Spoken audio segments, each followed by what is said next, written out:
they ended quickly. This thing is running out of memory. That's crazy. But I said all of to say this, man. When you finally learn to love yourself and heal, in healing, learning to love yourself, you'll begin to appreciate. You'll appreciate when you are loved properly. You will appreciate um, how to love properly, what to accept and what not to accept. When it comes to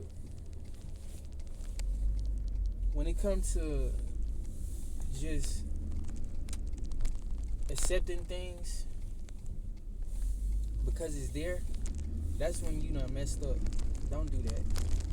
Learn to find purpose in everything that you're doing in life, man. In your relationship, marriage, relationship, when y'all first starting out, don't just accept the person for who they are. Challenge them. Push them to the limits to see like what their breaking points are. I mean, don't go out here and trying to hurt nobody pushing them, but find out who these people are that you call yourself committing to, especially before you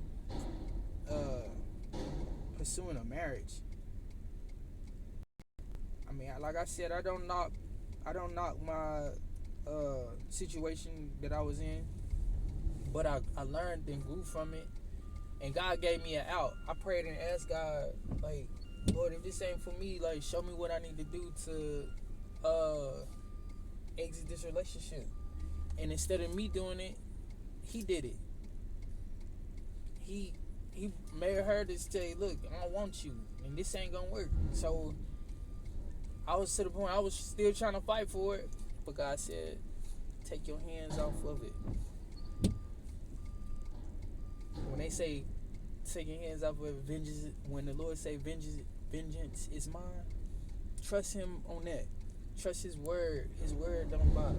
He don't lie. We lie. He don't.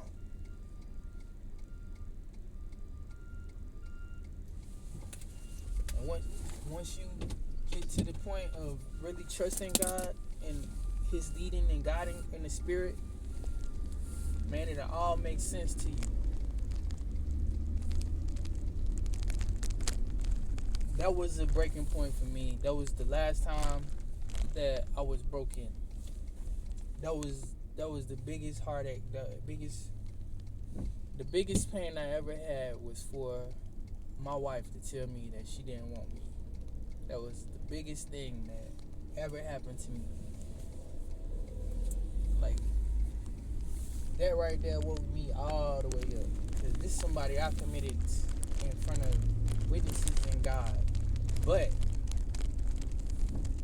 for my relief, with how God relieved me from that, is because it was certain things in the Bible that He taught me. As far as being immoral, and also I'm gonna teach y'all one thing that He showed me. When it comes to where in the Bible it say or where you know you make your vows and stuff, and they say to death do us part. So what we see is death as in the physical, but what God showed me was you can have a spiritual death too. So me and her experienced a spiritual death, and that's what cut the ties between me, her, and God. That makes sense. It might not make sense to all y'all, but that's what God showed me.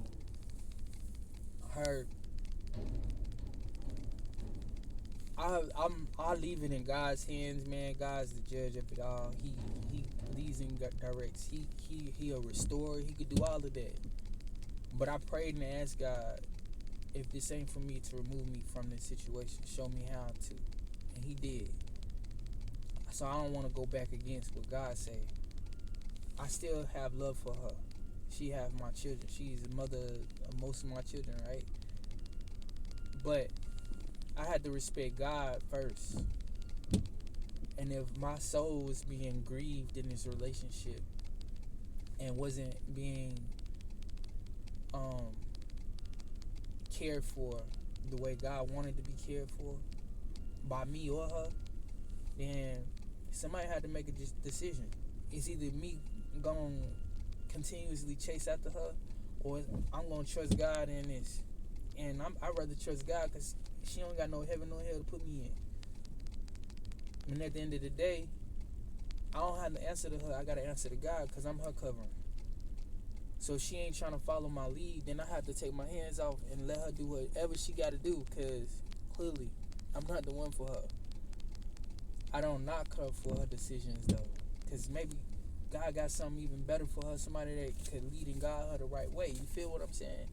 So a lot of times, man, we try to play God in situations, man, but when we really learn to like listen for his voice, listen for his guidance, follow his words, stay in his word, make sure your spirit is lined up with his word. When you do that, man, everything will end up working itself out. But oftentimes, more than not, we listening to our flesh. We going after our flesh. At least that was me. That was me. And man, it's this one lady named Talia Perez. I ain't gonna lie. I will wife her, but she clearly say a lot about she ain't trying to be with nobody that this trying to test drive and stuff like that. And I respect that wholeheartedly, because I wish that I had that same courage and strength when I was young, before I ever even stepped out. I wish I was still a virgin until I found me a wife that, like, the right wife. So Talia, if you ever see this, you on the right track. Keep doing your thing. You heard me? You are a representation of what the Most High God is looking for in this earth, and it's not just the physical aspect of being a virgin. It's the spiritual aspect too, because your purity comes in.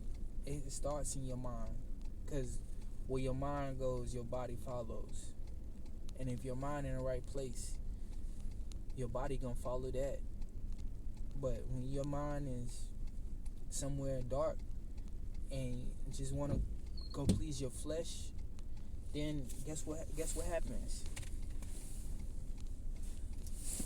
Guess what happens? Man, look, this thing on 36 minutes. I'm about to stop this. And I'm working, and y'all, look, I ain't got no stuff wrote down that I'm supposed to be writing down. But we're going to chop it up. If this resonated with anybody, yo, type it in the comments. Like, chop it up with me. I'm a real person doing real things, trying to spread positivity, trying to spread love. I'm trying to make sure I take care of my children and help impact this world in a positive way. You heard me? Like, something got to change. And if I don't see the change, I'm going to create it. Y'all be blessed.